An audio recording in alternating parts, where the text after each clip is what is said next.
Hi friends, कहानी हेले मध्य आमनकर जीवन को परिवर्तन कर दे थाए।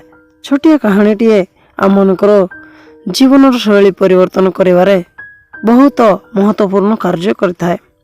एहीपरि कहानी आज आमे शुणिबा। मूर्ख व्यक्ति को आमे जेते कहिले मध्य से केवे बुझी न थाए। से जहा कहि थाए ताहा पई ताहा ठीक लागि थाए, किंतु प्रकृत रे ताहा ठीक न थाए। आपण समस्त को स्वागत जनाए। आसंतु कहानीटी आरंभ करवा। थरे बिलुआ और गध ए दुई जनक भितरे बहुत जुक्ति तर्क होता है। गध कही थाए आकाश लाल देखा जाए, किंतु बिलुआ कही थाए आकाश नील देखा जाए। गध बारंबार कही थाए जे आकाश लाल देखा जाए आउ तू जानिनु। बिलुआ कही थाए आकाश लाल देखा न जाई आकाश नील देखा जाए। कौन एते कहले मध्य तुम बुझी पारुन। एहीपरि कही से गध को बुझाइबा चेष्टा करथाए, किंतु गध सर्वदा ताहार जिद रे से रही थाए। से कहूथाए आकाश लाल देखा जाए। बिलुआ शेष रे कही थाए ठीक अछि, आम मानक राजा सिंह पाखरे जाय पचारिबा आकाश लाल ना नील देखा जाए। एहीपरि कथा ही से माने सिंह पाखरे गले। सिंह पाखरे जेतेबेले से माने पहुंचिले, सिंह पचारिବାକୁ लागिला तुम मानकर असुविधा कौन, तुम्हें माने कौन पाए एठाको आसी अछ। बिलुआ कहिबाकू लागिला महाराज, आम माने गोटे कथा को नहीं बहुत समय हला असुविधा रे अछु। ताहा जदि भूल हेई थाए ताहाले आपण मते प्राण रे मार दियंतु, आउ मु जदि ठीक रे थाए ताहाले आपण गधर जेपरि विचार करबा उचित ताहाको सेहीपरि विचार करिवे।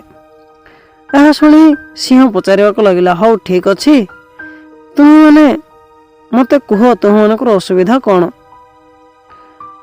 बिलुआ कहिबाकू लागिला गध कहू अछि जे आकाश लाल देखा जाए, किंतु मु कहू अछि आकाश नील देखा जाए। एहा जेतेबेले सिंह शुणिला सेतेबेले सिंह बहुत क्रोधान्वित हैला एवं बिलुआ को कहिबाकू लागिला मु तते प्राण रे मार देबी। एहा सुनी बिलुआ अचंबित हो गला। पचारिବାକୁ लागिला कौन सतरे आकाश लाल देखा जाए। सिंह उत्तर देला तू तो जानि अछु जे आकाश नील देखा जाए, आउ एही गध एहार ना तो गध, आ तू काहा सहित जुक्ति तर्क करुथिलु। गोटे गध सहित तो ठारू बड़ मूर्ख आउ केही नहीं जे तू गोटे मूर्ख सहित जुक्ति तर्क करुथिलु। तुम माने जाओ, मु आउ तुम मानकर विचार करिवि नहीं। एहा कही सिंह सेमानकु फेराई देला। तो फ्रेंड्स, आम माने एही कहानी रो गोटे जिंस शिक्षा को पाउछु।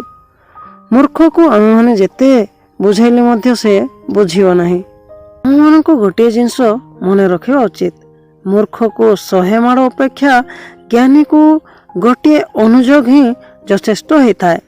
कहती ना समझदार को इशारा ही काफी है। सेहीपरि आम मानकर जीवन मध्य आम माने काहा सहित जुक्ति तर्क करूछु ताहा भल भाବରେ जानिबा उचित। से क्यों प्रकार व्यक्ति एहा जानी आम माने ताहा सहित वार्तालाप करले आम मानकर ज्ञानित्व बनाए रहिबो।